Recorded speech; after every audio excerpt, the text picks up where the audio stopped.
Hello everyone, my name is Shadan Saifi. तो आज का हमारा टॉपिक है ट्राइब्स, जो कि सोशल स्ट्रैटिफिकेशन का एक पार्ट है, जो कि पार्ट है यूनिट 3 का यूजीसी नेट सोशियोलॉजी के सिलेबस में। तो आइए देखते हैं इसके बारे में। सबसे पहले देखते हैं हम ट्राइब होता क्या है।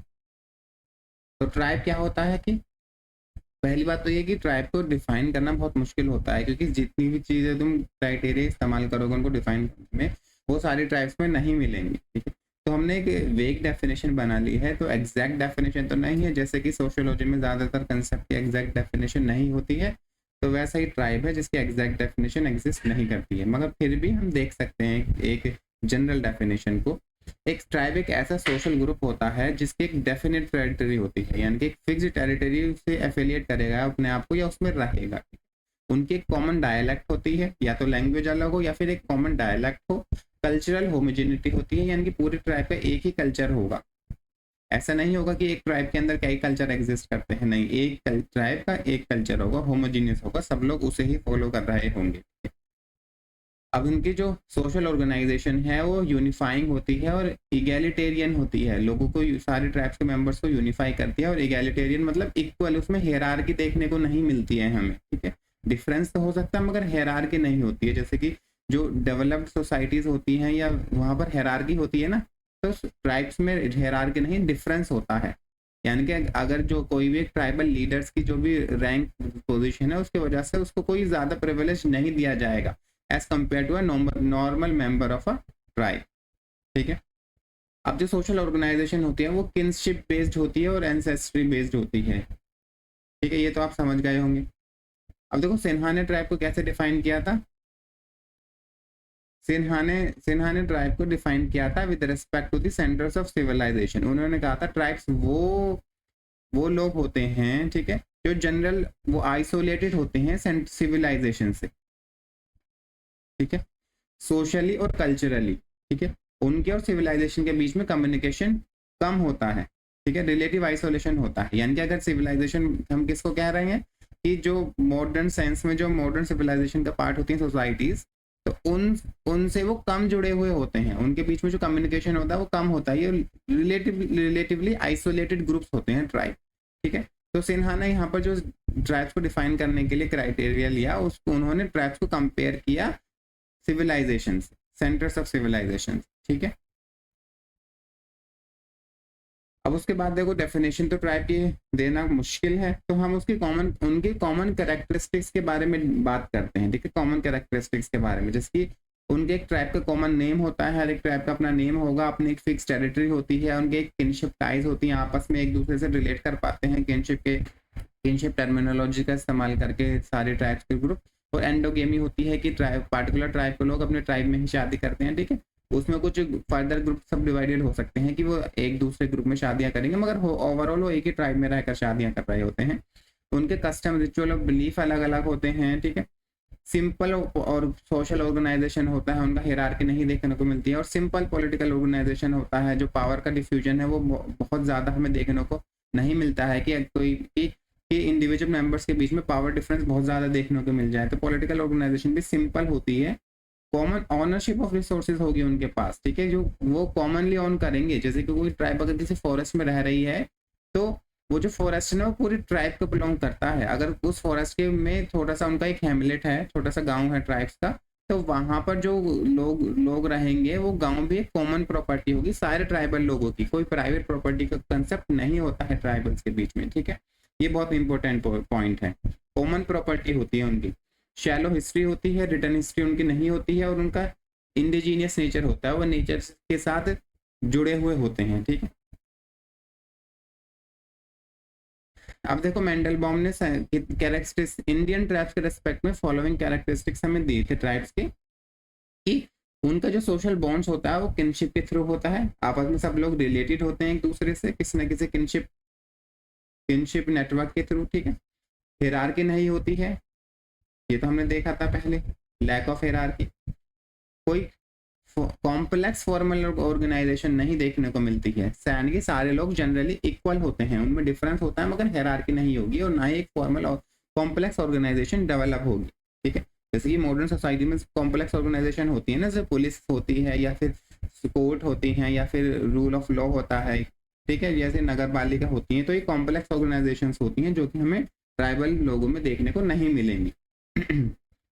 लैंड होल्डिंग कम्यूनल बेसिस पर होती है, लैंड सब सारे ट्राइबल मेंबर्स को बिलोंग करेगी, सेगमेंटरी कैरेक्टर होता है उनका, और सर्कल सरप्लस एक्यूमुलेशन को लिटिल वैल्यू दी जाती है, ठीक है, यानी कि वो सरप्लस एक्यूमुलेट नहीं करते हैं ज़्यादा, ठीक है, ना ही कैपिटल की फॉर्म में हो, या फिर सर्कल प्लस एक्यूमुलेट वो इसलिए करें कि हम मार्केट में जाके बेचें और पैसा कमाएं, ऐसा नहीं होता है उनके बीच में, ठीक है। थोड़ा बहुत सरप्लस एक्यूमुलेट तो हो सकता है, मगर ज़्यादा नहीं होता है, जैसे मॉडर्न सोसाइटीज में हमें देखने को मिलता है। सरप्लस एक्यूमुलेशन की वजह से ही हियरार्की डेवलप होती है, अगर सरप्लस एक्यूमुलेशन नहीं होगा तो हियरार्की भी नहीं होगी, जैसे कि ट्राइबल लोगों में हमें देखने को मिलता है। सब रिलीजन जो होते हैं उनके वो सिंपल होते हैं, ठीक है, और उनके अंदर एक तरह से psychological bent for enjoying life, अपनी लाइफ को एंजॉय करना जानते हैं, ठीक है, एंजॉय करना चाहते हैं, या फिर ये कह सकते हैं हम। अब देखते हैं ब्रिटिश एडमिनिस्ट्रेटर्स जो थे वो कैसे डिफ्रेंशिएट करते थे ट्राइब को नॉर्मल वो सिविलाइजेशन के लोगों से, ठीक है।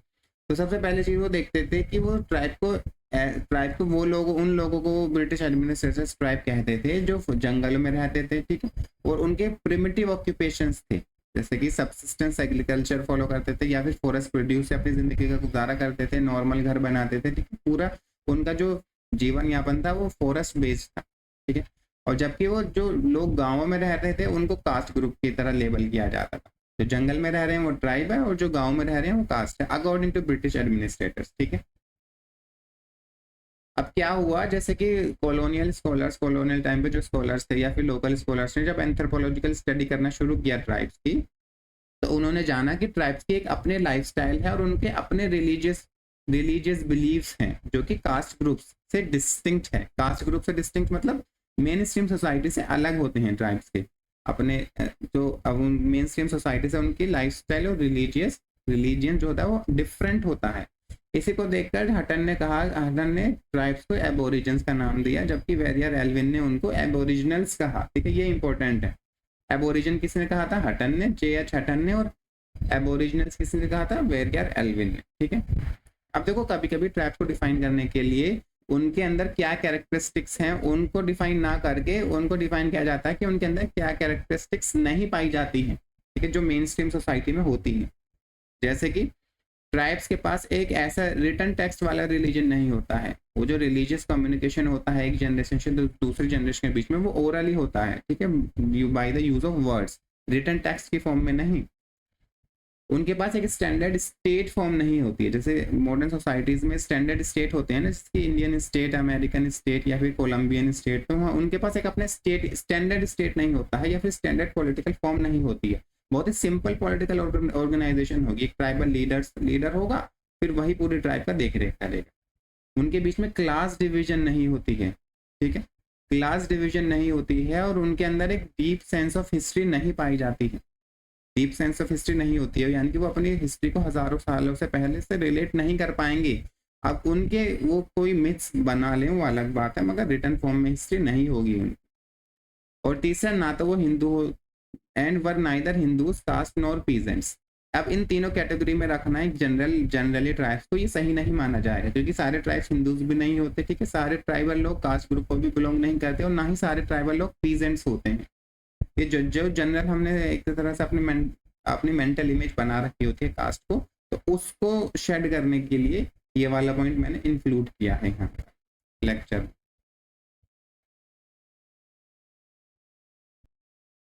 अब देखो जो हम ट्रेडिशनल डेफिनेशंस देखी थी ट्राइब की वो वर्क नहीं करती हैं इंडियन ट्राइब्स के केस में, क्योंकि इंडिया में ट्राइब्स बहुत ज़्यादा डाइवर्स ग्रुप्स को बिलोंग करती हैं, ठीक है, अलग अलग लैंग्वेजेस बोलती हैं, अलग अलग रीजन में रहती हैं, वो अलग अलग रिलीजन फॉलो करती हैं, जो कि मेन स्ट्रीम रिलीजन को भी फॉलो कर सकते हैं या नहीं भी फॉलो कर सकती हैं। बहुत सारी ट्राइब रिलेटिवली आइसोलेटेड भी हैं, जिसके अंडमान और निकोबार के ट्राइब्स हैं जहाँ पर जाना अलाउड ही नहीं है, और बहुत सारे ट्राइब जो है वो मेन स्ट्रीम सोसाइटी में मिक्स हो गई हैं, ठीक है।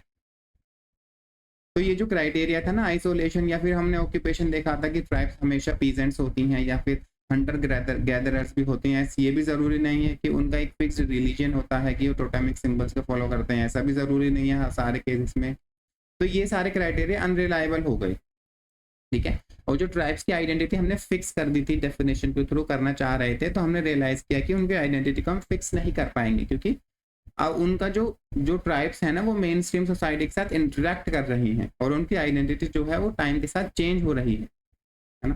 कुछ ट्राइब्स जो है वो मेन स्ट्रीम सोसाइटी के साथ मिक्स हो रही हैं, कुछ ट्राइब्स जो है ना वो अपने अपने जो डिस्टिंक्ट कल्चर और आइडेंटिटी है उसको मेंटेन करने के लिए फाइट कर रही हैं, ठीक है, कल्चरली, वैसे लिटरली फाइट नहीं, कल्चरली कि वो अपना जो कल्चर है उसको अलग दिखाना चाहती है मेन स्ट्रीम सोसाइटी से। और कुछ बहुत सारे ट्राइब कहना चाहते हैं कि हमारे रिलीजन भी अलग है, हमारे वे ऑफ लाइफ अलग है, हमारा कल्चर अलग है, ठीक है।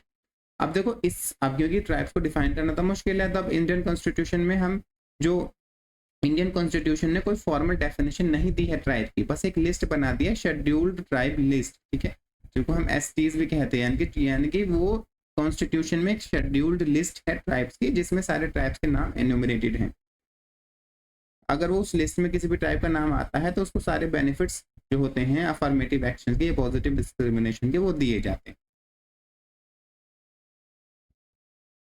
अब देखो क्लासिफिकेशन ऑफ ट्राइब देखेंगे, बहुत सारे तरीकों से क्लासिफाई कर सकते हैं। पहला क्लासिफिकेशन है परमानेंट और एक्वायर्ड ट्रेड्स के अकॉर्डिंग। ट्रेड्स मतलब कैरेक्टरिस्टिक्स या फिर उनके फीचर्स जो होते हैं। परमानेंट ट्रेड्स जो उनको बाय बर्थ मिलते हैं, जो परमानेंट होते हैं, जैसे कि वो किस रीजन में रहते हैं, उनकी फिजिकल कैरेक्टरिस्टिक्स क्या है, यानी कि उनके रेशियल फीचर्स क्या हैं, इकोलॉजिकल हैबिटेट क्या है, वो रेन फॉरेस्ट एरियाज में रहते हैं या डेजर्ट एरिया में रहते हैं, माउंटेनियस एरियाज में रहते हैं, उनकी लैंग्वेज क्या है, वो ऑस्ट्रिक लैंग्वेज बोलते हैं या तिब्बतो बर्मन लैंग्वेज बोलते हैं, द्रविडियन लैंग्वेज बोलते हैं, एक्सेट्रा। तो ये सब क्या है, परमानेंट ट्रेड्स हैं जो चेंज नहीं होंगे। ट्राइब के जो ट्रेड्स हैं वो फिक्स हो गए हैं, जिंदगी भर उस ट्राइब के साथ रहेंगे हमेशा। अब एक्वायर्ड ट्रेड्स होते हैं जो जो जो ट्रेड्स ट्राइब एक्वायर करती है, उनको हासिल करती है, ठीक है, एक्वायर मतलब हासिल करना। तो यहाँ पर हम ट्राइब्स को क्लासिफाई करते हैं एक्वायर्ड ट्रेड्स के अकॉर्डिंग। और वो एक्वायर्ड ट्रेड्स क्या क्या हो सकता है, जिसके मोड ऑफ लिवलीहुड हो गया, कि वो जीवन यापन कैसे कर रहे हैं, कि वो फिशरमैन के ट्राइब है, फूड हंटर गैदरर्स के ट्राइब है, शिफ्टिंग कल्टिवेटर्स के ट्राइब है, या वो ट्राइबल लोग पीजेंट्स हैं या फिर इंडस्ट्रियल वर्कर्स हैं। या फिर एक्वायर्ड ट्रेड्स क्या हो सकता है कि उनके हिंदू सोसाइटी में उनका इनकॉर्पोरेशन किस लेवल पर है, या completely incorporated to Hindu society, या incompletely incorporated to Hindu society, या फिर इनकॉर्पोरेशन हुआ ही नहीं है, बिल्कुल आइसोलेशन है। तो ये सब क्या होता है, एक्वायर्ड ट्रेड्स होते हैं जो कि ट्राइब्स एक्वायर कर सकती हैं। उनके हाथ में होता है ये ट्रेड्स उनको एक्वायर करने हैं या नहीं करने हैं, उनकी मर्जी। अब देखो फिशरमैन, कोई ट्राइब फिशरमैन ट्राइब है तो क्या पता आगे चल के वो एक सेटल्ड एग्रीकल्चरल वे अपना ले, ठीक है, तो ये ट्रेड्स एक्वायर हुए ना।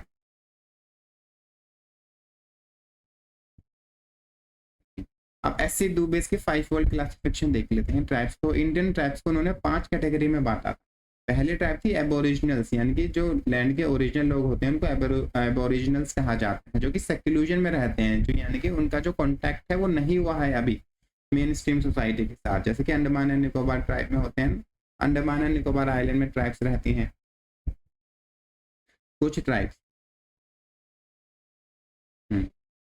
दूसरा होता है ऐसे ट्राइबल लोग होते हैं कि जो नॉन ट्राइबल सोसाइटीज के नेबर में रहते हैं, यानी कि उनके साथ में नहीं रहते हैं, जैसे कि एक ट्राइबल का विलेज है तो और ये एक नॉन ट्राइबल सोसाइटी का विलेज है, तो ये नेबर होते हैं आपस में।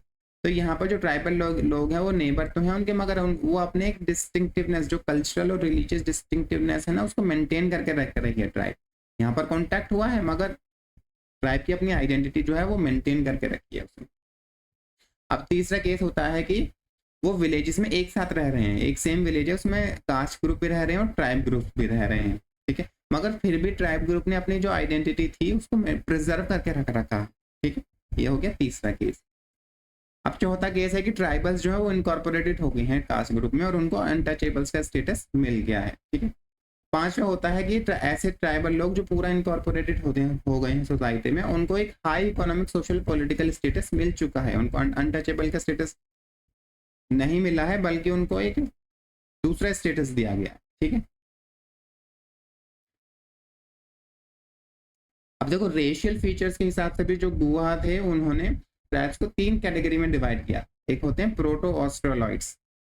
प्रोटो ऑस्ट्रोलॉइड्स के एग्जांपल क्या होंगे, जैसे गोंड ट्राइब मध्य प्रदेश की, मुंडा छोटा नागपुर प्लेटो की, यार हो बिहार की, ये क्या है प्रोटो ऑस्ट्रोलॉइड्स, ठीक है, याद रखना है आपको। मंगोलॉइड्स क्या होते हैं, मंगोलॉइड्स कौन कौन से ट्राइब होते हैं, आपको नाम याद रखने की जरूरत है, ठीक है। भूतिया ट्राइब सेंट्रल हिमालयाज की, वांचो ट्राइब अरुणाचल प्रदेश की, या नागा नागालैंड की, या खासी मेघालय की। ठीक है, तो ये जो पहाड़ों में या नॉर्थ ईस्ट में रहती है वो मंगोलॉइड्स रेशियल फीचर्स के में आती है। ठीक है, अब आते हैं नेग्रिटो ट्राइब्स। ये ज्यादातर साउथ इंडिया की ट्राइब्स होंगी, जैसे केदार है, या ओंगे है, या फिर जरवा है, अंडमान एंड निकोबार आइलैंड्स की। ठीक है, तो ये सब किस में आएंगे? नेग्रिटो ट्राइब में आएंगे। जो 3 ट्राइब है, प्रोटो ऑस्ट्रेलॉइड ज्यादातर जो होते हैं ना, जो सेंट्रल इंडिया की ट्राइब्स होती हैं वो प्रोटो ऑस्ट्रेलॉइड्स में आती हैं, और मंगोलॉइड्स में क्या आती है? नॉर्थ ईस्ट इंडिया और हिमालयास के ट्राइब। और नेग्रिटो ट्राइब साउथ इंडिया की ट्राइब जो होती है। समझ गए आप? अब देखो, लिंग्विस्टिक एफिलिएशन की वजह के बेसिस पर भी हम ट्राइब्स को डिफरेंशिएट कर सकते हैं। लिंग्विस्टिक एफिलिएशन मतलब वो कौन सी लैंग्वेज बोल रहे हैं।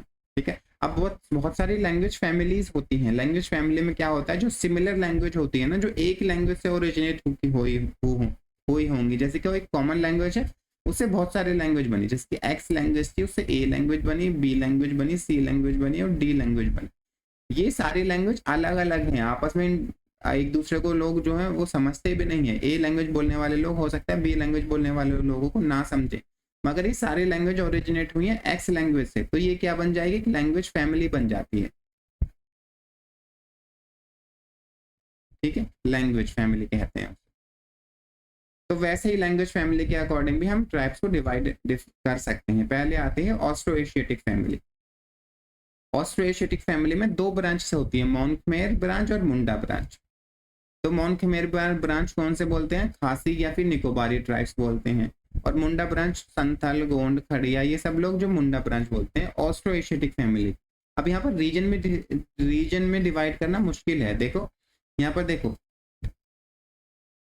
जो मुंडा ब्रांच है वो सेंट्रल एशिया के ट्राइब्स बोल रही हैं, जबकि जो मोन खमेर ब्रांच है वो बोल रही है खासी एंड निकोबारी, यानी कि नॉर्थ ईस्ट की एक ट्राइब्स हो गई और निकोबार आइलैंड की एक ट्राइब्स हो गई, तो अलग अलग एरियाज की हो गई हैं।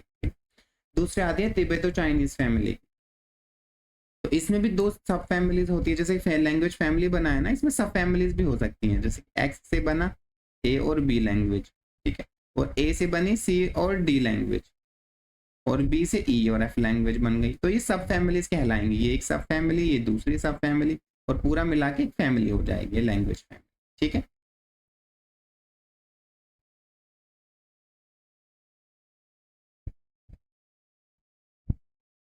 अब आते हैं यहाँ पर तिब्बतो चाइनीज फैमिली में पहली ब्रांच होती है या सब फैमिली होती है सियामीज चाइनीज सब फैमिली। ठीक है, और दूसरी तिब्बतो बर्मन सब फैमिली। जो north east, extreme north east है, जैसे कि मणिपुर, नागालैंड, मिजोरम, तो वहाँ वो कौन सी फैमिली, वहाँ पर जो ट्राइब्स रहती हैं वो सियामीज चाइनीज सब फैमिली को बिलोंग करती हैं। ठीक है, और जो तिब्बतो बर्मन सब फैमिली कहाँ पर देखने को मिलेगी हमें? हिमालयाज में, नॉर्थ इंडिया की जो हिमालयाज, या फिर नागालैंड के लेप्चा के, दार्जिलिंग के जो ट्राइब्स। तो एक्सट्रीम नॉर्थ ईस्ट में तुम्हें दोनों देखने को मिल सकती है, सियामीज चाइनीज भी और तिब्बतो बर्मन भी। ठीक, समझ गए आप? तीसरे आते हैं इंडो यूरोपियन फैमिली के ट्राइब्स, जैसे कि हाजोंग है या भील है, भील आएगा, ये भील नहीं भील, ये इंडो यूरोपियन लैंग्वेज फैमिली में इंक्लूड है। इंडो यूरोपियन लैंग्वेज फैमिली एक बड़ी लैंग्वेज फैमिली होती है, जिसमें इंडिया की और ईरान की और यूरोप की बहुत सारी लैंग्वेजेस इंक्लूड होती हैं, और ये माना जाता है कि सारी लैंग्वेजेस एक कॉमन लैंग्वेज से ही डेवलप हुई हैं। फाइनली आता है द्राविडियन फैमिली। द्राविडियन फैमिली यानी कि साउथ इंडिया की जो लैंग्वेजेस होती हैं ना, उनको द्राविडियन लैंग्वेजेस कहते हैं, और उस लैंग्वेज को मिला के जो फैमिली बनती है उनको द्राविडियन लैंग्वेज फैमिली कहा जाता है। और द्रविडियन फैमिली को कौन से बिलोंग करती हैं? कि योरावू ट्राइब मैसूर की, या फिर छोटा नागपुर की ओराउंड। ये इंपॉर्टेंट है, देखो छोटा नागपुर की जो छोटा ओराउंड ट्राइब है वो रहते तो सेंट्रल इंडिया में है, मगर उसकी जो लैंग्वेज फैमिली है वो द्रविडियन है, साउथ इंडिया वाली। समझ के इसके बारे में क्वेश्चन भी पूछा जा सकता है। अब ज्योग्राफिकल डिस्ट्रीब्यूशन देख लेते हैं ट्राइब के। ये आप जम्मू कश्मीर में गुज्जर, बरकावाल, गद्दी, ये सब ट्राइब्स रहती हैं। ठीक, की कैरेक्टरिस्टिक देख लीजिएगा आप, मैं बस नाम पढ़ रहा हूँ। लद्दाख में बल्ती या फिर चंगपा ट्राइब्स रहती हैं। हिमाचल प्रदेश में गद्दी, किन्नौरा, लाहौला, पंगवाना। ठीक है, उत्तराखंड में थारू, जौनसरी, भूतिया और बुक्सू, राजी, ये सब उत्तराखंड के ट्राइब्स हैं। देखो इस पे क्वेश्चंस पूछे जाते हैं ना, कि कौन से स्टेट में कौन सी ट्राइब रह रही है। तो ये आपको इंपॉर्टेंट है, स्लाइड से याद करना है, आपको लिख लेना है। नॉर्थ ईस्टर्न स्टेट्स में देखो, अरुणाचल प्रदेश में एक वीडियो को पोस्ट करना, सब लिख लेना कहीं। अरुणाचल प्रदेश में गालो, मिश्मी, खमती आदि, और असम में बोडो, मिरी, कार्बी, दिमासा। मेघालय में खासी, जयंतिया, गारो। ठीक, ये सबसे इंपॉर्टेंट है। देखो, गारो, खासी, जयंती याद रखना मेघालय में।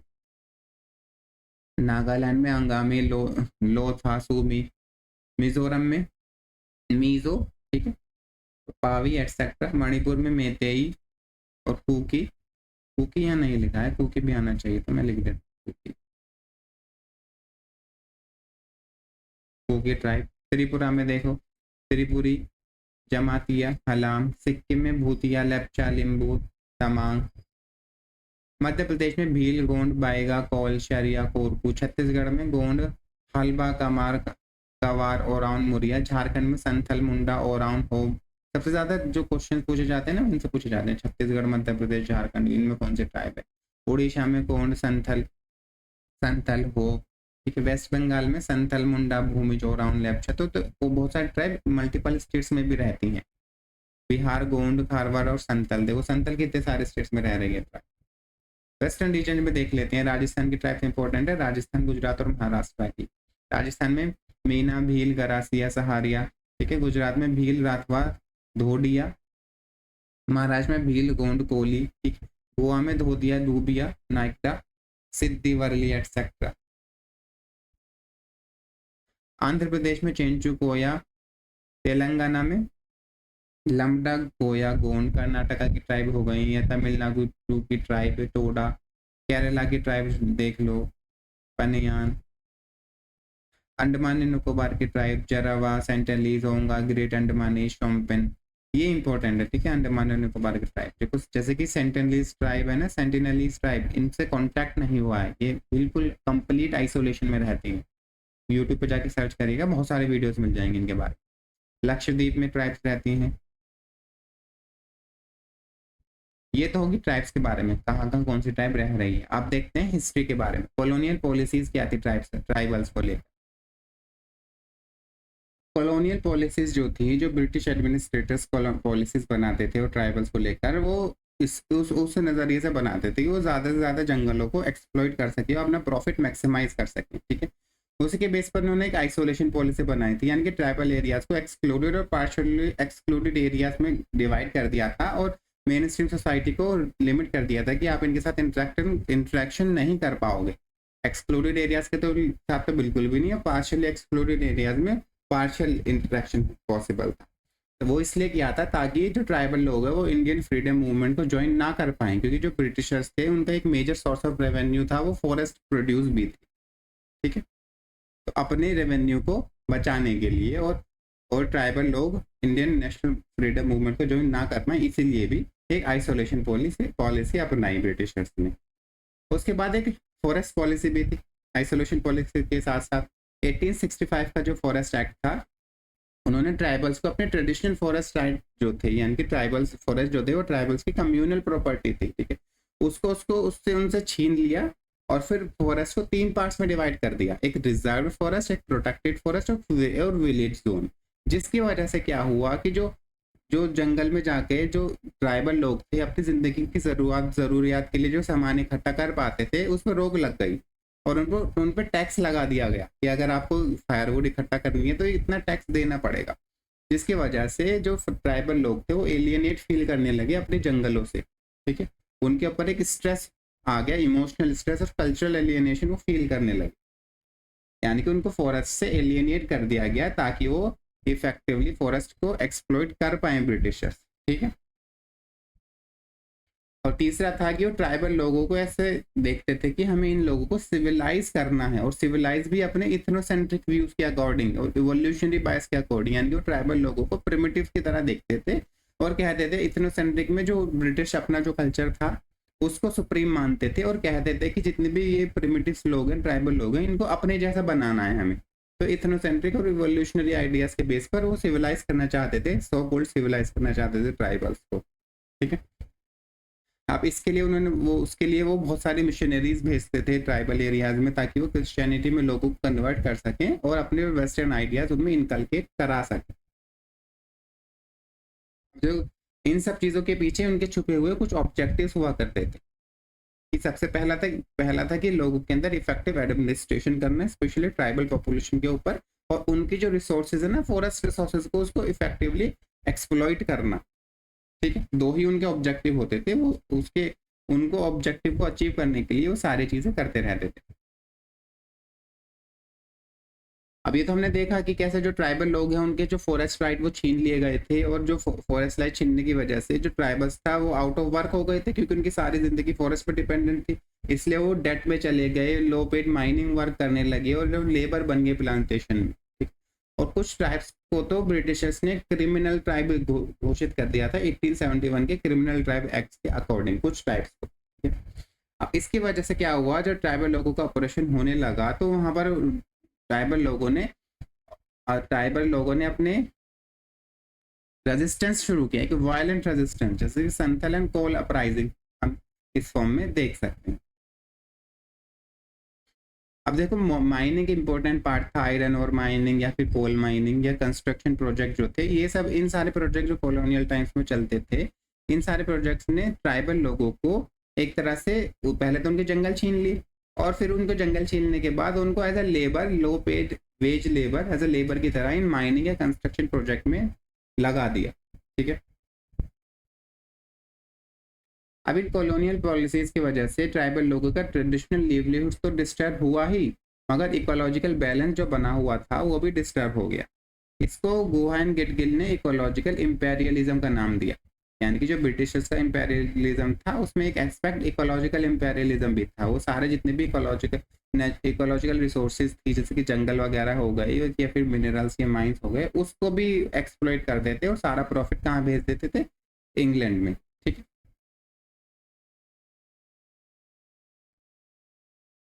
और अगर हम जितनी भी फॉरेस्ट पॉलिसीज बनी हैं, या तो कॉलोनियल टाइम्स की हो या फिर पोस्ट कॉलोनियल टाइम्स की, जब हमें इंडिपेंडेंस मिल गई थी उसके बाद की अगर हम फॉरेस्ट पॉलिसीज देखें तो हमें एक जनरल चीज़ें देखने को मिलती हैं।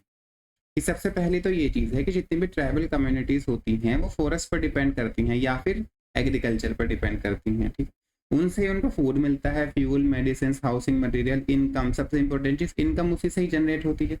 और फॉरेस्ट के साथ साथ वो इकोनॉमिक टाइज तो होती हैं लोग ट्राइबल लोगों की, मगर एक कल्चरल और स्पिरिचुअल सिग्निफिकेंस भी रखते हैं फॉरेस्ट। जैसे कि फॉरेस्ट स्पिरिट होती है, या कोई टोटम सिंबल मान लेते हैं किसी एनिमल को या फिर प्लांट्स को, या फिर सैक्रेड ग्रुप्स होते हैं, तो फॉरेस्ट उनके लिए एक स्पिरिचुअल सिग्निफिकेंस भी रखता है ट्राइबल लोगों के लिए। ठीक। अब जो कॉलोनियल या पोस्ट कॉलोनियल लॉज थे, उन्होंने क्या किया, ट्राइबल लोगों का जो एक्सेस था फॉरेस्ट को लेकर उसको रेस्ट्रिक्ट कर दिया, कि आप इस पार्टिकुलर एरिया, फॉरेस्ट के एरिया में नहीं जा सकते हैं, क्योंकि ये एक रिजर्व फॉरेस्ट बन चुका है, या फिर कंजर्वेशन के नाम पर उन पर रेस्ट्रिक्शंस लगा दिए ट्राइबल लोगों पर, कि वो अपने ही फॉरेस्ट को, जो कुछ सालों पहले तक उनका फॉरेस्ट माना जाता था, उसको ही एक्सेस नहीं कर पाएंगे। इसके अलावा कुछ डेवलपमेंट प्रोजेक्ट आए कि बड़े बड़े डैम बनने लगे, या फिर माइनिंग, ज़्यादातर देखो मोस्ट माइंस जो है वो ट्राइबल एरियाज में होती हैं। अब जहाँ जैसे कि कोल माइन है या फिर आयरन माइन है, ये सारे ट्राइबल एरियाज में आपको देखने को मिलेंगी। या फिर अर्बन एक्सपेंशन हुआ, शहर बड़े जंगल को काट के शहर का विस्तार करने लगे। इन सब चीज़ों से क्या हुआ, स्पेशली डैम से, जब डैम बनता है तो बहुत हज़ारों स्क्वायर किलोमीटर की ज़मीन सबमर्ज हो जाती है पानी में। माइनिंग करते हैं तो सारे जंगल काट दिए जाते हैं ताकि खुदाई कर सके। इंडस्ट्रीज सेटअप होती हैं, उसके लिए भी जंगल के लिए क्लियर किए जाते हैं। उससे क्या हुआ, ज़्यादातर ये चीज़ें ट्राइबल एरियाज में होती हैं, तो ट्राइबल एरियाज को डिस्पोजेस कर देते हैं उनके लैंड से, लॉस ऑफ लैंड देखने को मिलता है हमें वहाँ पर। और जो ट्रेडिशनल ट्राइबल लिवलीहुड थी, जो जीवन यापन करने के उनके तरीके से, वो उससे डिटैच हो जाते हैं, उनको फिर अपरूट कर दिया जाता है। जिस जगह पर वो रह रहे थे दूसरी जगह पर उनको कंपनसेशन दे दिया जाता है थोड़ा बहुत, या नहीं भी दिया जाता। अब जिसकी वजह से क्या होता है कि बहुत सारे ट्राइबल लोग एक तरह से वेज लेबर की में कन्वर्ट हो जाते हैं या फिर माइग्रेट कर जाते हैं, और उनका जो कल्चर होता है वो भी छूट जाता है पीछे। अब इस इकोनॉमिक एक्सप्लॉइटेशन की वजह से ये लैंड एलियनेशन हुआ, इनडेटनेस उनके अंदर आई, अब नए नए जैसे कि अगर कोई माइन बन रही है या फैक्ट्री सेटअप हो रहा है या अर्बन एक्सपेंशन हो रहा है, तो मनी लेंडर्स आएंगे, नॉन ट्राइबल्स लोग जो होंगे वो ट्राइबल एरियाज में मूव करने लगेंगे, ट्रेडर्स आएंगे, लैंडलॉर्ड्स आएंगे, वो उनकी ज़मीनों को खरीद लेंगे या फिर उनको हाई रेट ऑफ इंटरेस्ट पर ब्याज पर पैसा देंगे, क्योंकि जंगल तो उनको छीन गए। अब उनको कुछ ना कुछ ज़िंदगी गुजारने के लिए खाना पीना तो पड़ेगा ही ना। वो उधार लेंगे लैंडलॉर्ड से, वो हाई रेट ऑफ इंटरेस्ट पर उनको पैसा देंगे, वो इंटरेस्ट रीपे नहीं कर पाएंगे, या तो बॉन्डेड लेबर में कन्वर्ट हो जाते हैं ट्राइबल लोग, या फिर उनकी जो ज़मीन थी, उनकी जो फॉरेस्ट थी, वो लैंडलॉर्ड्स या फिर मनी लेंडर्स हड़प कर लेते हैं। उसकी वजह से हमें ट्राइबल लोगों में बहुत ज़्यादा पॉवर्टी देखने को मिलती है। समझ गए आप? अब इन सारी चीज़ों की वजह से ही हम तुम देखना कि ट्राइबल एरियाज में एक रेजिस्टेंस हमें देखने को मिलता है, एक अनरेस्ट देखने को मिलती है, एक मूवमेंट देखने को मिलती है। वो डिमांड करते हैं कि हमें हमारे लैंड राइट्स वापस दिए जाएं। जैसे कि फेमस नक्सलबारी मूवमेंट वगैरह हो गए, ये सारे ट्राइबल मूवमेंट जो थे वो इसी वजह से हुए थे, ताकि क्योंकि ट्राइबल लोगों को लगता था कि उनको एलियनेट कर दिया गया है उन्हीं की लैंड से।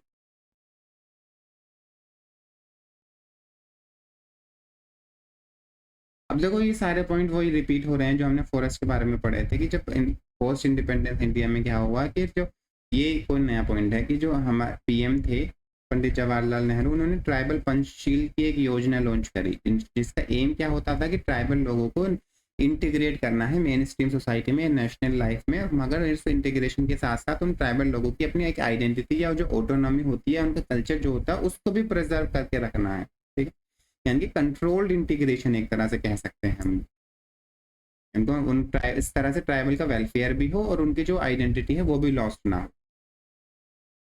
अब बहुत सारे सेफ गार्ड आए कि एसटी उनको रिजर्वेशन बेनिफिट्स दिए गए या फिर शेड्यूल्ड एरियाज बनाए गए, जहाँ पर आपको ट्राइबल लोगों की परमिशन लेनी पड़ेगी, कोई बाहर का आदमी आके वहाँ ज़मीन नहीं खरीद सकता, एटसेट्रा एटसेट्रा। मगर जो नेशनल डेवलपमेंट जो ज़्यादा की चीज़ें जैसे होती हैं, industrialization, dams, mining, forest control, ये सारी चीज़ें भी हमें देखने को मिली। इन सब चीज़ों की वजह से एक लार्ज स्केल ट्राइबल लोगों को डिस्प्लेस कर दिया गया, उनकी जो लैंड थी वो लैंड राइट्स उनके हाथ से चले गए, उनका एक्सप्लॉइटेशन शुरू हो गया, और कुछ लोगों ने तो इसको इंटरनल कॉलोनियलिज्म की तक भी कह दिया है। ठीक है, अब देखो जो फॉरेस्ट होते हैं, पहले तो ट्राइबल की कम्युनल प्रॉपर्टी हुआ करती थी, मगर अब वो किसकी प्रॉपर्टी हो गई है? स्टेट मोनोपोली है फॉरेस्ट के ऊपर। अब स्पेशली अब 1990s के बाद जो लिबरलाइजेशन पॉलिसी अडॉप्ट करी इंडिया में, उसकी वजह से और ज़्यादा एलियनेशन बढ़ गया है और ज़्यादा एक्सप्लॉइटेशन बढ़ गया है ट्राइबल लोगों का। ये तो हमने पॉइंट पहले भी पढ़ चुके थे कि प्राइवेट प्रॉपर्टी सिस्टम आ गई, जो उनकी कम्युनल लैंड होती थी अब वो मार्केट में जाकर बेची जाने लगी, और जो नॉन ट्राइबल लोग हैं वो ट्राइबल एरियाज में आके रहने लगे। ठीक है, उसकी वजह से जो ट्राइबल लोग थे उनका एक्सप्लॉइटेशन शुरू हुआ और वो एक तरह से वेज लेबर बनकर रह गए। अब इन सारे इश्यूज को टैकल करने के लिए बहुत सारे एक्ट भी पास किए गए, फॉरेस्ट राइट एक्ट 2006 का, ठीक है, या फिर panchayat extension to scheduled area act है, ट्राइबल सब प्लान्स है, रिजर्वेशन पॉलिसीज हमें देखने को मिलती हैं, जैसे ये सारे NCST और ट्राइफेड, ये सारे इंस्टीट्यूशन बनाए गए ताकि बैलेंस इंटीग्रेशन हो सके ट्राइबल का मेन स्ट्रीम सोसाइटी के साथ, उनका प्रोटेक्शन हो सके, ट्राइबल को उनका राइट्स दिया जा सके। मगर इनका इम्प्लीमेंटेशन जो है वो हमें अनइवन देखने को मिला। अगर ये इम्प्लीमेंटेशन सही तरह से होता तो शायद जो ट्राइबल मूवमेंट्स हमें या फिर अनरेस्ट जो हमें देखने को मिलते हैं ट्राइबल एरियाज में, वो नहीं देखने को मिलते। अभी भी अगर आप इंटरनेट पे जाके सर्च करोगे ट्राइबल्स के बारे में, तो बहुत सारे ट्राइबल्स लोग आपको प्रोटेस्ट करते हुए दिख जाएंगे, ज़रूर दिख जाएंगे। वो एक तरह से नेवर एंडिंग प्रोटेस्ट हो गया है उनका। या फिर आपको न्यूज़ मिलेगी कि इतने इतने हेक्टेयर का जंगल साफ कर दिया गया है, इतने पेड़ काटे जा रहे हैं, और वो सबसे ज़्यादा इफेक्ट किसको करते हैं? ट्राइबल लोगों को। अराउंड 45% जो डिस्प्लेस्ड लोग होते हैं डेवलपमेंटल एक्टिविटीज़ की वजह से, वो ट्राइबल्स लोग ही होते हैं इन जनरल। ठीक है,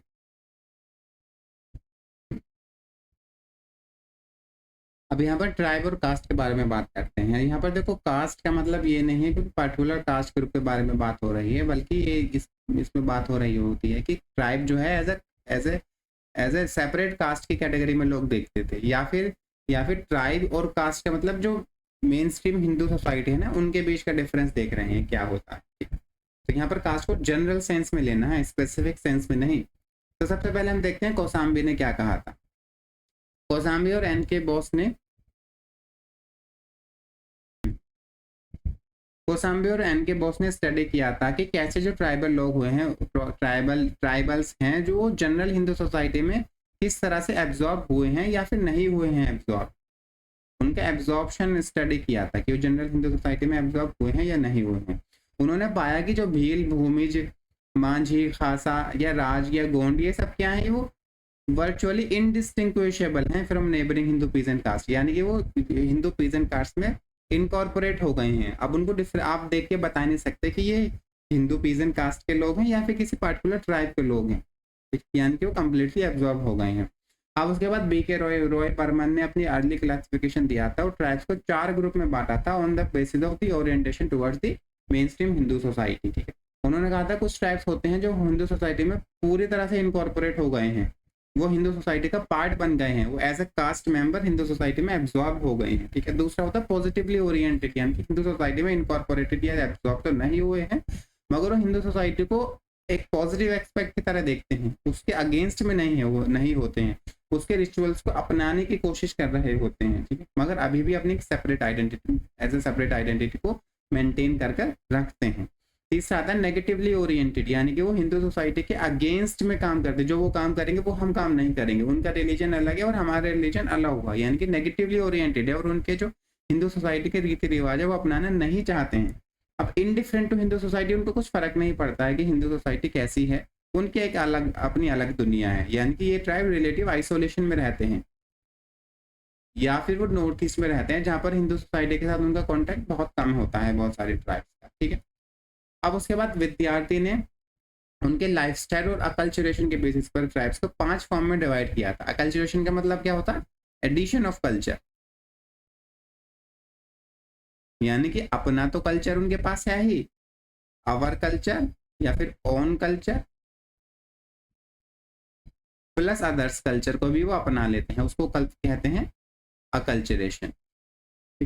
जैसे कि 5 कैटेगरी थी। सबसे पहले कैटेगरी फॉरेस्ट ड्वेलिंग है, जो जंगल में रहते हैं। दूसरा रूरल एरियाज में रहते हैं, गाँव में रहते हैं। सेमी कल्चर है, उन्होंने थोड़े थोड़े जो हिंदू सोसाइटी के या फिर हिंदू सोसाइटी के जो कल्चर है उसको अपना लिया है, थोड़ा थोड़ा कल्चर अपना है। सेमी कल्चर्ड हो गए, चौथे में अकल्चर्ड हो गए, उन्होंने पूरे हिंदू सोसाइटी के कल्चर को अपना लिया है, मगर अभी भी देखो अकल्चरेशन में अपना डिस्टिंक्ट कल्चर मेंटेन किया जाता है।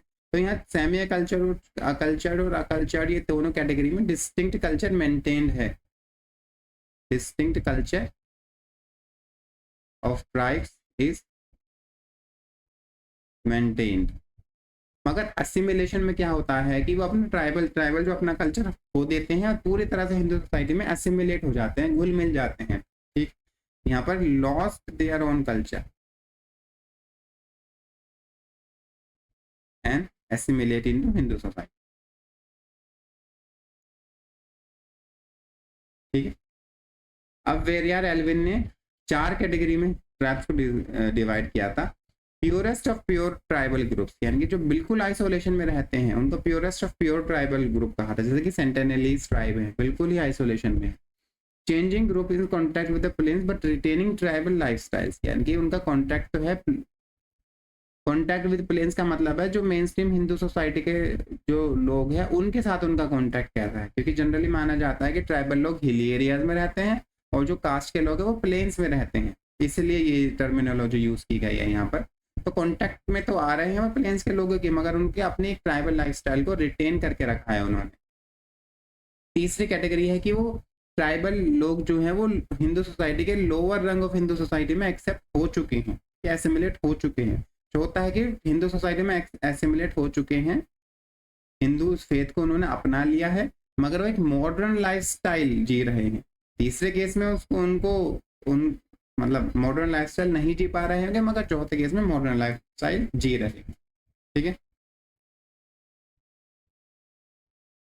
अब यहाँ पर देखेंगे कि क्या क्या मैकेनिज्म होता है या क्या क्या वेज होते हैं जिसके थ्रू जो ट्राइब्स होती हैं वो कास्ट में कन्वर्ट हो जाती हैं। ठीक है, पहला आता है कि कोसाम्बी ने क्या कहा था, एडॉप्शन ऑफ टेक्नोलॉजी। कोसाम्बी ने कहा था जो कास्ट ग्रुप्स के या हिंदू सोसाइटी के जो लोग होते हैं वो जो टेक्नोलॉजी यूज कर रहे होते हैं, स्पेशली एग्रीकल्चर में या फिर प्रोडक्शन टेक्नोलॉजीज, वो ट्राइबल लोग उस टेक्नोलॉजी को अपना लेते हैं और मेन स्ट्रीम हिंदू सोसाइटी में इंटीग्रेट हो जाते हैं। ठीक है, पहला है टेक्नोलॉजी एडॉप्शन से जो कि दिया था हमें कोसाम्बी ने।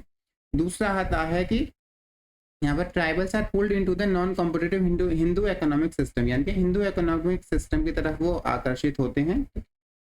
क्यों? क्योंकि वो उनको एक तरह से सिक्योर स्पेशलाइज्ड रोल देता है लोकल हियरार्की में, यानी कि कास्ट ग्रुप का एक अपना अलग ऑक्यूपेशन होता है ना हर एक कास्ट का, तो उनको भी एक अलग ऑक्यूपेशन दिया जाता है एक्सक्लूसिव ऑक्यूपेशन, जिस और ट्राइबल के लोग वही काम करेंगे, तो एक तरह से उनको एक सिक्योरिटी मिल जाती है, स्पेशलाइज रोल मिल जाते हैं, और वो हिंदू सोसाइटी में as a caste group absorb हो जाते हैं। श्रीनिवास ने कहा था संस्कृताइजेशन एक प्रोसेस होता है जिसमें क्या होता है, ट्राइबल लोग धीरे धीरे रिचुअल कस्टम या बिलीफ जो होते हैं ना हिंदू कास्ट के, उसको एब्जॉर्ब कर लेते हैं और अब वो as a caste group absorb हो जाते हैं हिंदू सोसाइटी में। ठीक है, संस्कृताइजेशन तो आपको पता ही है। अब जो आता है स्टेट फॉर्मेशन, जो सिन्हा ने दिया था। सिन्हा ने कहा था कि अगर कोई स्टेट फॉर्म हो रहा होता है या कोई कोई मान लो कि नया राजा आया उसने रूल किया, तो जो स्टेट फॉर्मेशन है उसकी वजह से भी जो ट्राइबल लोग होते हैं वो एज अ कास्ट में कन्वर्ट होके हिंदू सोसाइटी में एब्जॉर्ब हो जाते हैं। समझ गए आप? अब देखो ये सारे जो था ना कास्ट और ट्राइब को सेम मान रहे थे लोग, या फिर कह रहे थे जो ट्राइबल लोग हैं वो कास्ट में कन्वर्ट हो रहे हैं, उसको बीके रॉय बर्मन ने उसको क्रिटिसाइज किया।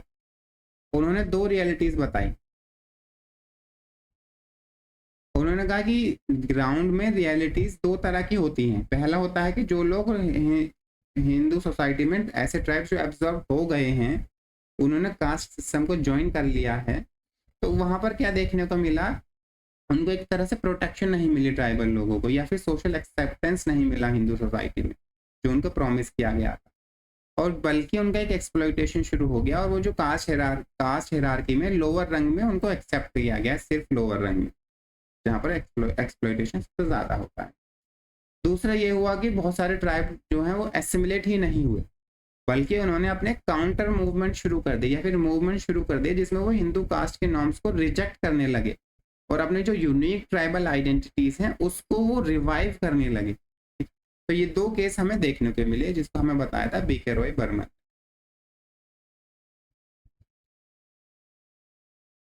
अब ये हम फेमस डिबेट देख लेते हैं, आइसोलेशन वर्सेस इंटीग्रेशन की डिबेट। यानी कि कुछ लोग कहते थे कि जो ट्राइबल लोग होते हैं उनको बिल्कुल अलग आइसोलेट एरियाज में रखा जाना चाहिए, उनके साथ कांटेक्ट नहीं करना चाहिए लोगों को, ताकि वो प्रोटेक्टेड रहें।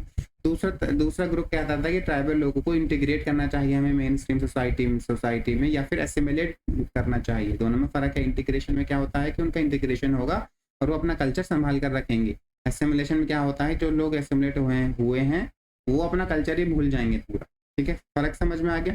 तो आइसोलेशन को जो सपोर्ट करते थे वो क्या था, J.H. हटन या फिर वेरियर एल्विन, जो कॉलोनियल टाइम्स में हमें देखने को मिलते हैं। उन्होंने कहा था कि ट्राइबल को एक स्ट्रिक्ट प्रोटेक्शन की जरूरत है जो एक्सप्लोटेटिव ट्रेडर्स या मनी लैंडर्स या मिशनरीज होती हैं, ताकि उनके वो लोग क्या करते हैं ऑन द लॉन्ग रन उनकी जो लैंड होती है उसको वो हड़प लेते हैं और उनको एक ट्राइबल लोगों को एक डी ट्राइबलाइज लैंडलेस वेज लेबरर की फॉर्म में कन्वर्ट करा देते हैं। इसलिए ट्राइबल लोगों को एक आइसोलेट करके हमें रखना चाहिए। उन्होंने सपोर्ट किया था आइसोलेशन के व्यू को। जबकि जैसे G.H. घुर्रे हो गया, उन्होंने कहा था कि नहीं ट्राइबल लोगों को एसिमिलेट करना चाहिए। उन्होंने कहा था कि ट्राइबल असल में क्या है, वो बैकवर्ड हिंदूज है। उन्होंने ट्राइबल लोगों को उन्होंने हिंदू ही कहा था। उन्होंने कहा था कि इसलिए जो ट्राइबल लोगों की प्रॉब्लम है उनको अलग से केटर करने की जरूरत नहीं है, मगर जो बैकवर्ड क्लासेस के लिए वेलफेयर प्रोग्राम चलाए जा रहे हैं वो सेम वेलफेयर प्रोग्राम ट्राइबल लोगों पर भी लागू किए जा सकते हैं, क्योंकि असल में वो हिंदूज ही हैं, बैकवर्ड हिंदूज हैं। ठीक है, तो जो बैकवर्ड क्लासेस के वेलफेयर प्रोग्राम है वो उनको भी चला। तो यार ये जो बैकवर्ड हिंदूज की टर्म है ना, ये बहुत इंपॉर्टेंट है। अब हमारे तो ये तो दो एक्सट्रीम पोजीशन हो गई ना, आइसोलेशन की, एक दूसरी एसिमिलेशन या इंटीग्रेशन की। तो कॉन्स्टिट्यूशन में क्या देखने को मिला, कॉन्स्टिट्यूशन ने दोनों ही व्यू को रिजेक्ट कर दिया। पहला टोटल आइसोलेशन, दूसरा फोर्स्ड एसिमिलेशन। तो कॉन्स्टिट्यूशन में हमें एक तरह से कंट्रोल्ड इंटीग्रेशन देखने को मिलता है, यानी कि ट्राइबल लोगों का वेलफेयर होगा, उनके स्पेशल तरीकों से वेलफेयर होगा और उनकी जो एक अपनी आइडेंटिटी या कल्चर है उसको भी प्रिजर्व करके रखा जाए। ठीक है, अब देखते हैं ट्राइबल इंटीग्रेशन के बारे में। ट्राइबल इंटीग्रेशन में हमें दो कंटिनम देखने को मिलते हैं, tribe caste continuum, cultural integration, और ट्राइब पीजेंट कंटिनम जो कि होता है पॉलिटिकल स्पेशली इकोनॉमिक इंटीग्रेशन। अब पहले देख लेते हैं कंटिनम क्या होता है। दो चीजें होती हैं, एक तो क्लियर कट डिवाइड होगा ए और बी के बीच, कि ए यहाँ खत्म हो रहा है, बी यहाँ शुरू होता है, जैसे कि लोगों के खेत होते हैं, क्लियर कट डिवीजन होता है। मगर एक होता है कंटिनम। कंटिनम में क्या होता है, कोई क्लियर कट डिवीजन हमें देखने को नहीं मिलता है। ए जो है वो ग्रेजुअली बी में चेंज हो जाएगा। बहुत सारे स्टेप होंगे यहाँ पर, ए की क्वालिटीज ज्यादा होंगी, जैसे जैसे दूर जाएंगे तो ए की क्वालिटीज कम होती चली जाएंगी, बी की क्वालिटीज बढ़ती चली जाएंगी। ठीक है, और फाइनली तो यहाँ पर ए की क्वालिटीज कम हो रही हैं, यहाँ पर बी की क्वालिटीज कम है तो बी की क्वालिटीज बढ़ रही हैं। फाइनली ए जो है वो बी में कन्वर्ट हो जाएगा। तो एक कंटिनम होता है, कोई क्लियर कट डिवीजन नहीं होता है। तो यही एस सी रॉय ने ऐसे रॉयस को एक पीसफुल कोएग्जिस्टेंस देखते थे ट्राइब कास्ट कंटिन्यूम में, यानी कि वो कहते थे कि ट्राइब और कास्ट जो है ना वो एक साथ साइड बाय साइड एग्जिस्ट करती हैं और ग्रेजुअली एक दूसरे में ब्लेंड हो जाती हैं। ठीक है, अब देखो ट्राइब कास्ट कंटिन्यूम में क्या होता है कि मान लो कि एक एंड पे ट्राइब है, इसको मैं मिटा देता हूँ पहले, यहाँ पर जगह नहीं है लिखने के लिए।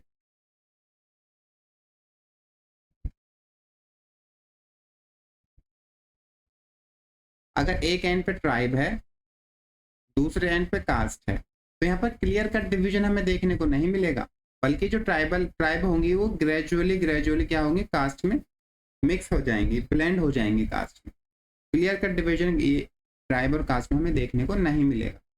ठीक है, अब देखो ट्राइब कास्ट कंटिन्यूम कंसेप्ट हमें दिया था एफ जी बैले ने, ये आपको याद रखना है। और एम एन श्रीनिवास और घुर्रे ने क्या कहा था कि जो कास्ट सिस्टम के लोअर रंग होते हैं, यानी कि हियरार्की में जो कास्ट सिस्टम के जो लोवेस्ट रंग होते हैं, लोअर स्ट्रेटा होते हैं, वो हमेशा ओपन होते हैं ट्राइबल लोगों के लिए, ताकि वो ट्राइबल लोग उस लोअर स्ट्रेटा में आए और हिंदू कास्ट सिस्टम में एब्जॉर्ब हो जाएं।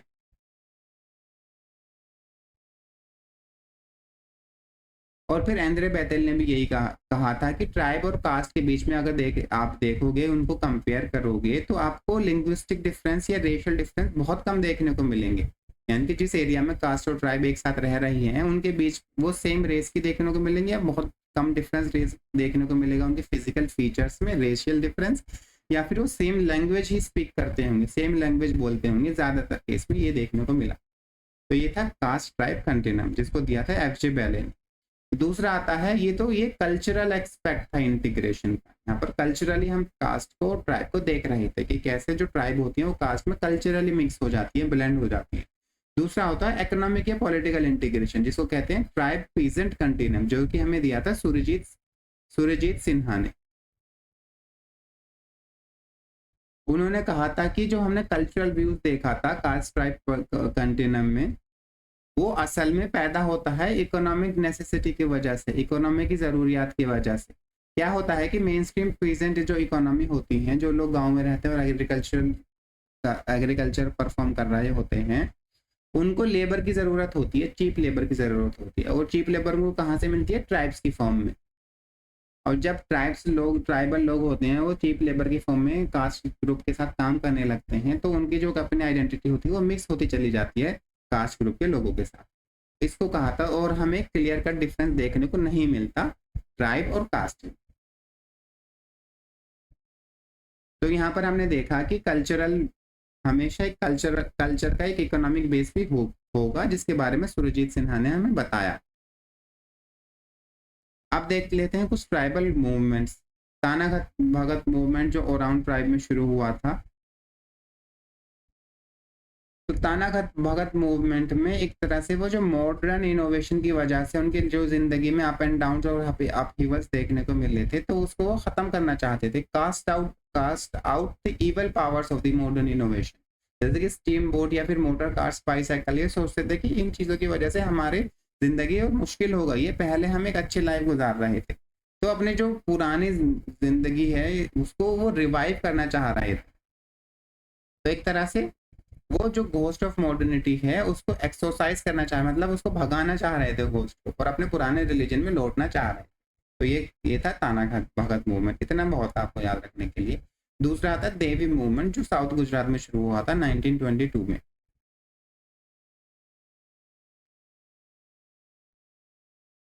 तो इनका जो देवी मूवमेंट में मेन एम था कि लिक्वर से यानी कि शराब से दूर रहना है, और कल्चरल प्यूरिफिकेशन पे इनका मेन मुद्दा था।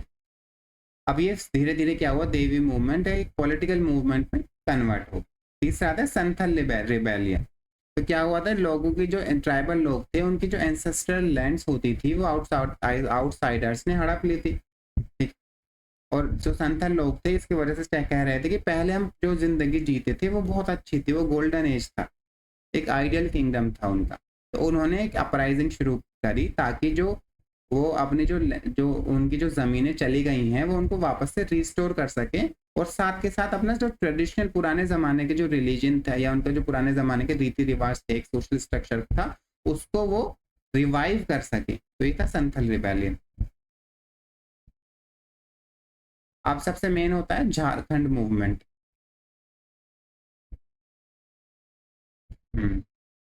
तो संथल रिबेलियन याद रहेगा आपको, ये कॉलोनियल टाइम्स में हुआ था, और जो लैंड एक्सप्लॉइटेशन की वजह से उसके लैंड एक्सप्लॉइटेशन के अगेंस्ट में शुरू हुआ था मेनली, फिर उसको एक कल्चरल एस्पेक्ट भी दे दिया गया, रिवाइवलिज्म। झारखंड मूवमेंट जो जयपाल सिंह ने शुरू किया था, जो एक मुंडा ट्राइब से बिलोंग करते थे, जिन्होंने अपनी झारखंड पार्टी भी बनाई थी। उनकी डिमांड थी कि एक सेपरेट स्टेट बनना चाहिए जिसमें ट्राइबल डोमिनेटेड पॉपुलेशन जो है बिहार की, उड़ीसा, मध्य प्रदेश, वेस्ट बंगाल के रह सके, ठीक है। अब वो शुरू क्यों हुआ था, क्योंकि लोग जो थे उनकी ज़मीनें छीनी जा रही थी, उनको जॉब नहीं दी जा रही थी, और जो नॉन ट्राइबल लोग थे वो ट्राइबल एरियाज में जाकर रह रहे थे, और ट्राइबल लोगों का एक्सप्लॉइटेशन शुरू होने लगा था। तो उन्हें अपने झारखंड मूवमेंट में अपनी एथनिक आइडेंटिटी का इस्तेमाल किया कि हम सब लोग एक ट्राइबल लोग हैं और हमें लड़ना पड़ेगा अपने राइट्स के लिए। और उसके रिजल्ट में क्या हुआ, Jharkhand as an independent state वजूद में आया। अगर वो सिर्फ बिहार से बना था, ठीक है, वहां पर जो उड़ीसा, मध्य प्रदेश या वेस्ट बंगाल से वो झारखंड स्टेट नहीं बना, सिर्फ बिहार से बना था फाइनल। तो आज के लिए इतना ही। अगर आपको वीडियो अच्छी लगी है तो वीडियो को लाइक करना, कमेंट करना और शेयर ज़रूर करना, और चैनल को सब्सक्राइब करना है ज़रूर। Thank you guys.